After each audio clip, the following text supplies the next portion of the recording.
Racikan Berita 1. Mari kita terus bersuara sampai tanggal 20 April, saat 22 April, saat nanti putusan dari MK atas PHPU yang diajukan oleh paslon 1 dan 3 ini akan diputuskan.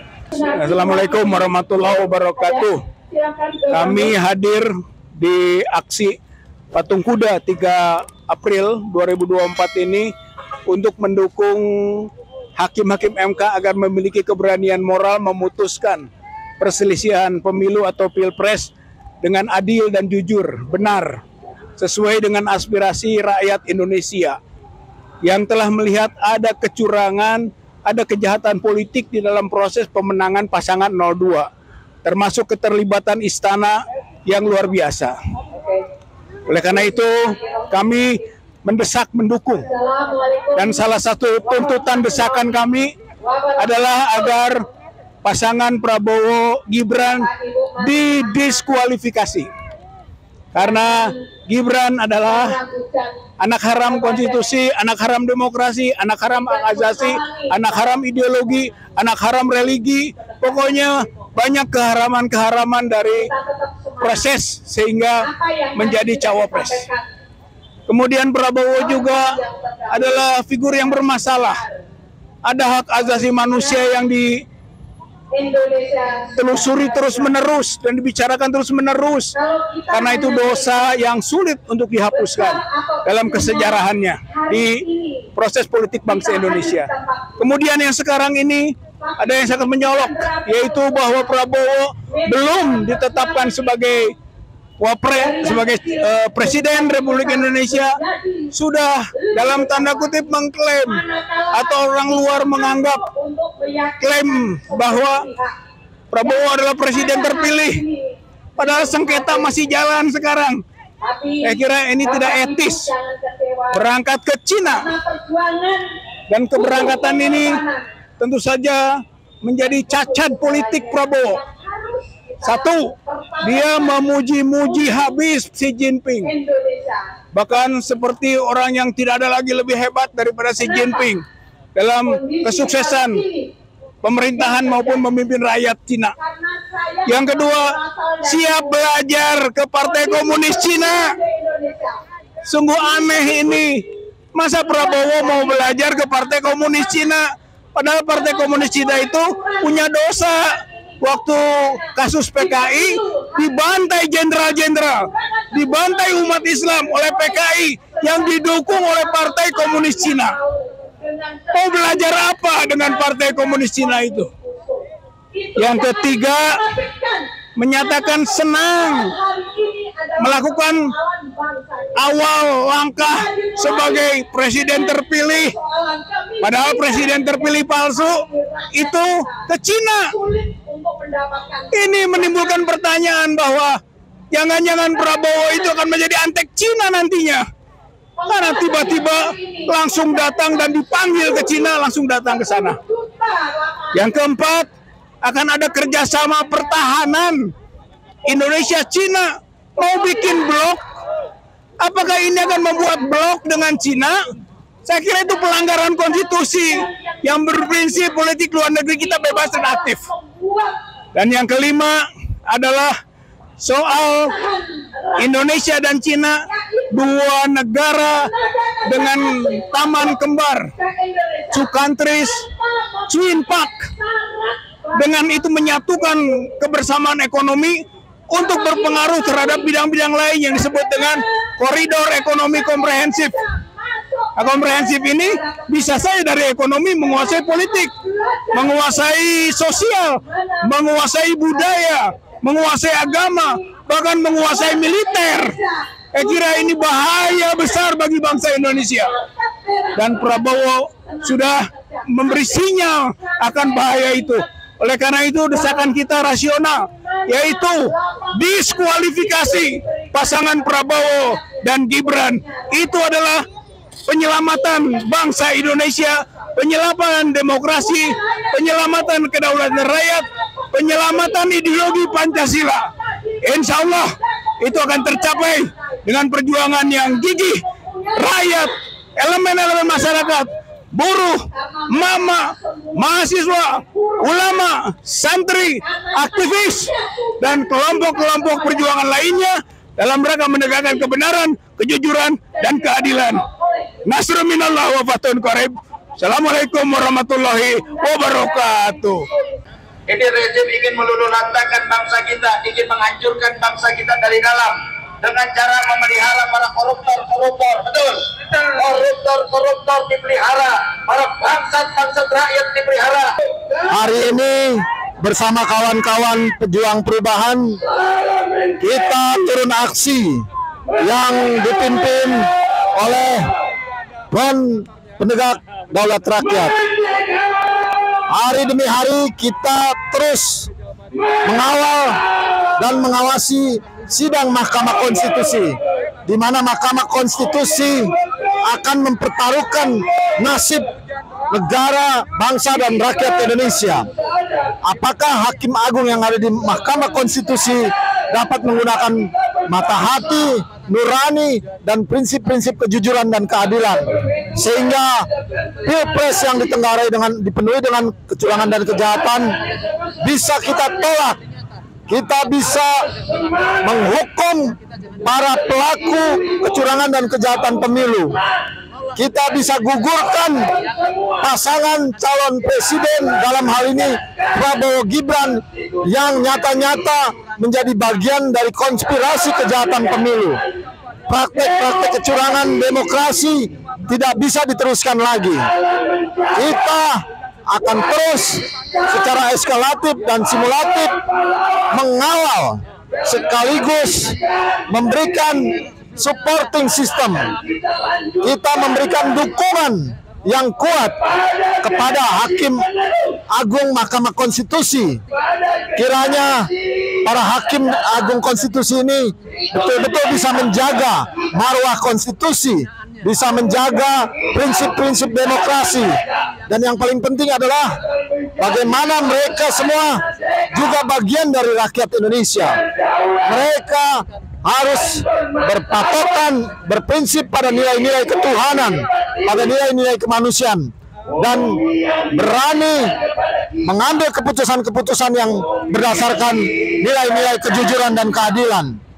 Sehingga kedaulatan rakyat ini tidak begitu mudah saja dijungkir balikan oleh rezim kekuasaan, oleh manipulasi, oleh bentuk-bentuk kamuflase dari demokrasi yang baru saja kita laksanakan.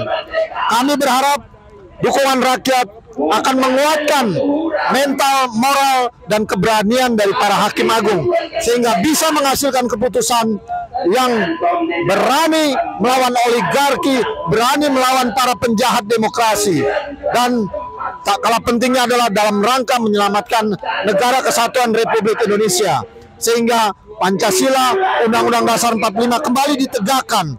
Kemudian semua rakyat masih punya harapan, masih punya mimpi-mimpi besar terhadap apa yang telah dibangun oleh para pendiri bangsa dan cita-cita kemerdekaan Indonesia, yaitu negara kesejahteraan, negara yang mengedepankan kemakmuran dan keadilan sebagai tujuan utama.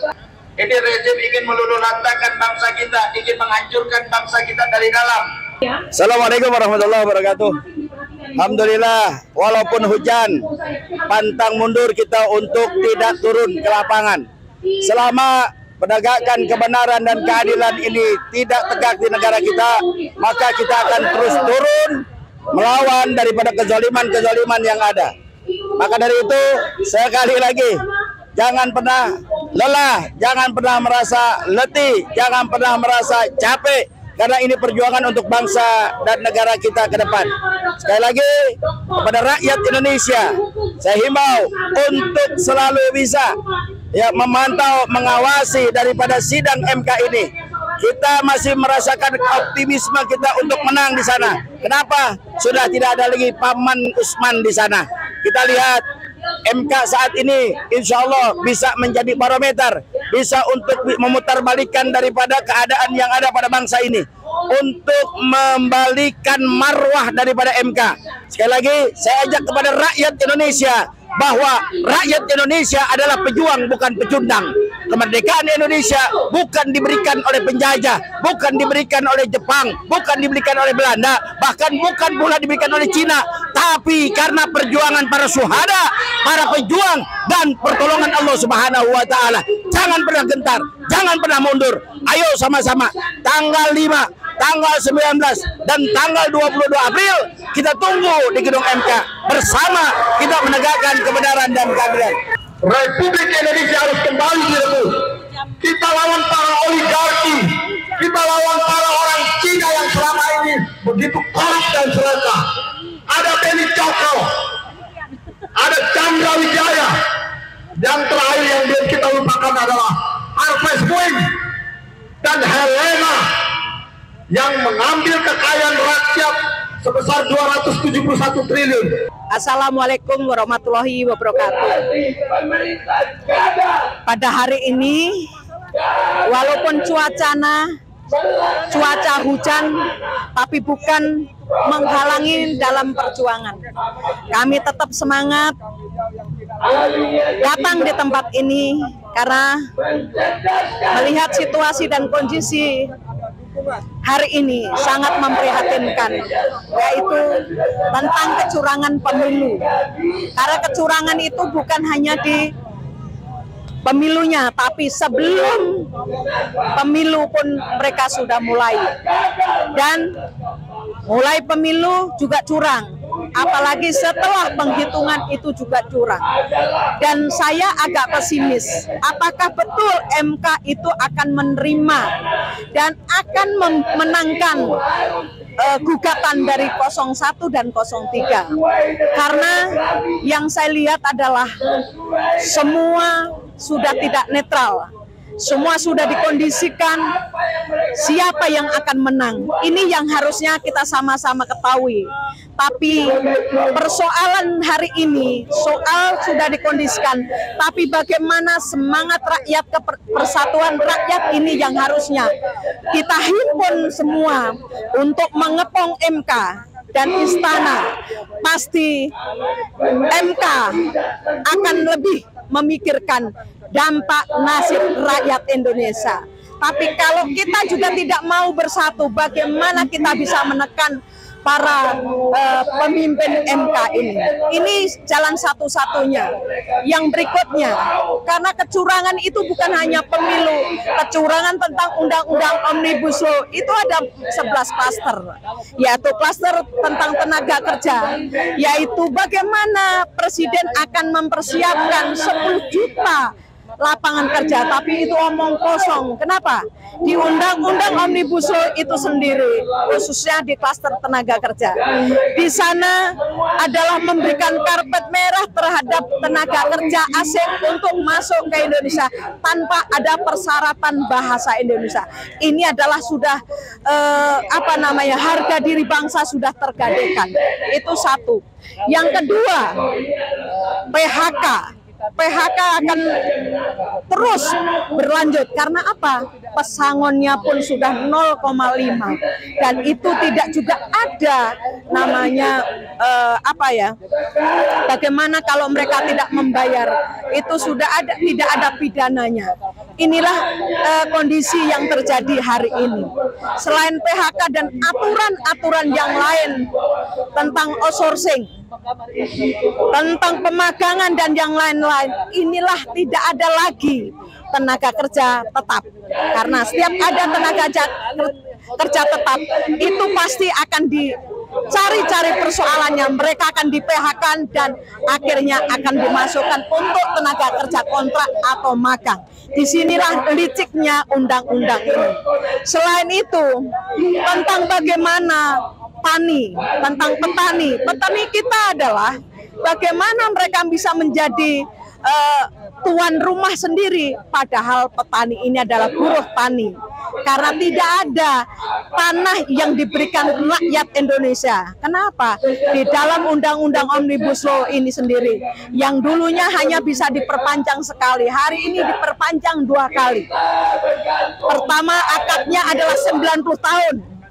Dan kontrak pertama, perpanjangan pertama 90 tahun, kontrak kedua 60 tahun. Bagaimana rakyat akan mampu untuk menanam padi bercocok tanam. Kalau rakyat sendiri juga tidak diberikan diberikan tanah untuk menggarapnya.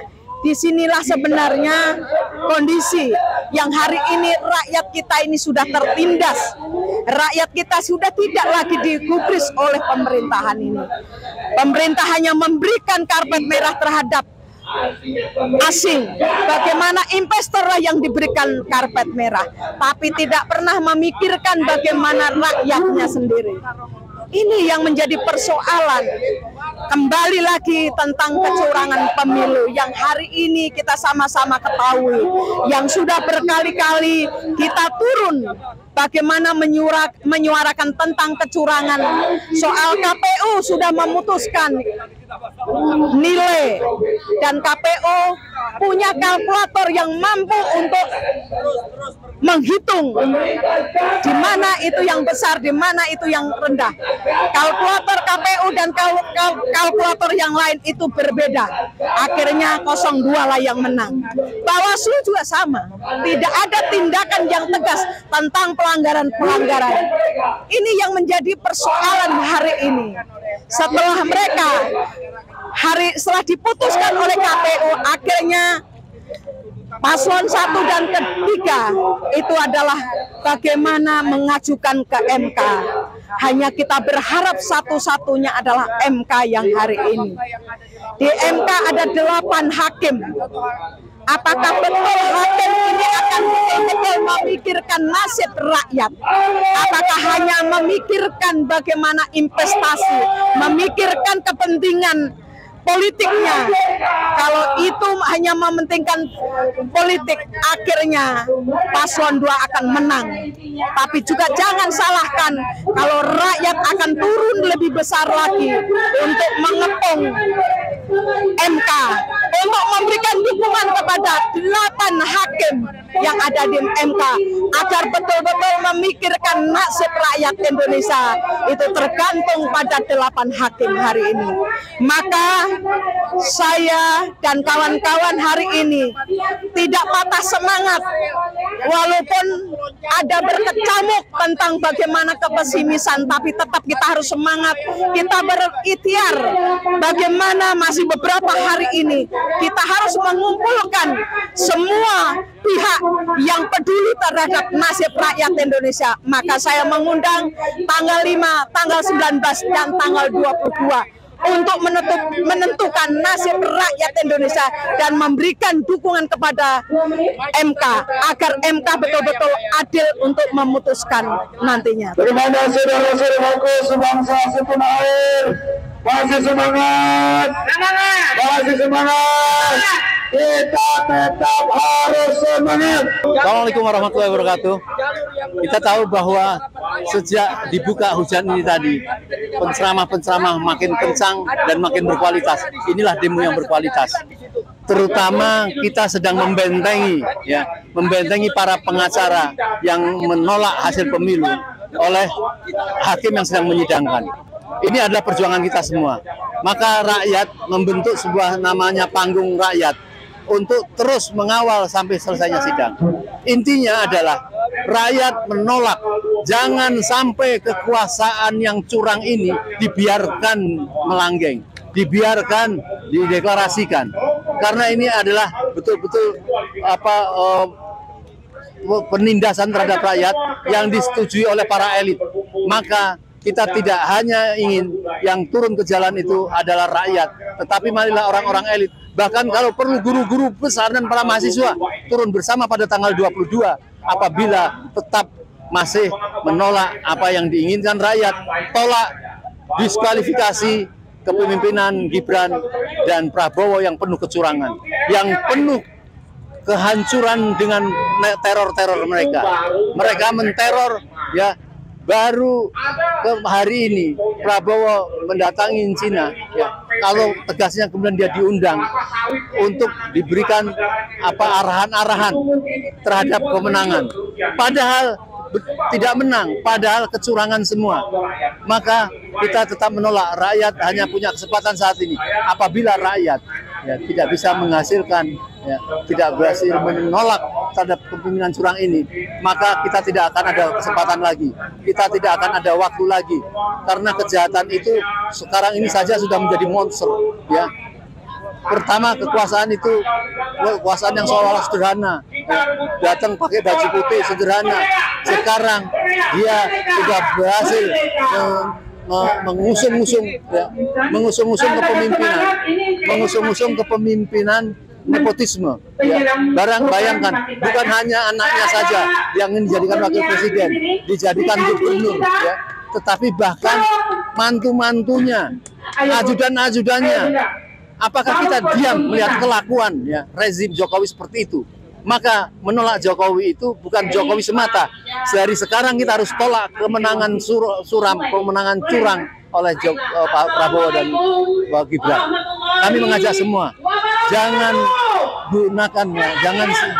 tidak digunakan kesempatan ini kita untuk mendapatkan pahala besar, pahala jihad untuk menyelamatkan bukan kita, tetapi menyelamatkan negeri Indonesia, menyelamatkan rakyat Indonesia ke depan. Kita masih mempunyai kesempatan, jangan sampai kita berkongkol dengan kejahatan. Allah mengancam sekali orang-orang yang berkongkol, apalagi mendukung satu kejahatan. Saya kira mungkin ini ya yang harus perlu disebarkan. Jangan sampai ya kita sia-siakan. Sekarang tanggal 3, kita masih ada demo tanggal 4, tanggal 5, dan nanti tanggal 19 rakyat akan turun berduyun-duyun, dan lebih puncaknya tanggal 22. Tanggal 22, apakah ditolak, apakah diterima oleh MK, kita harus hadir. Apabila diterima, kemudian didiskualifikasi, maka rakyat harus mempertahankan. Ya. Kita jaga, jangan sampai ya pimpinan-pimpinan hakim itu nanti dikasih racun. Dan sebaliknya, apabila Anda tidak menggunakan kesempatan ini sebagai pahala besar, ya sayang, karena Anda akan dikenang sebagai penyelamat, yaitu menjaga keselamatan MK dan keselamatan negeri ini.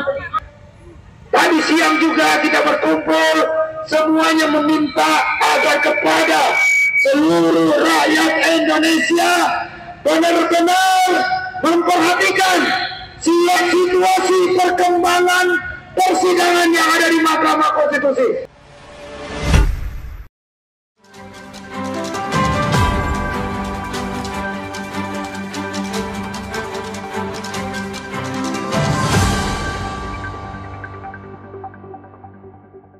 Racikan Berita 1.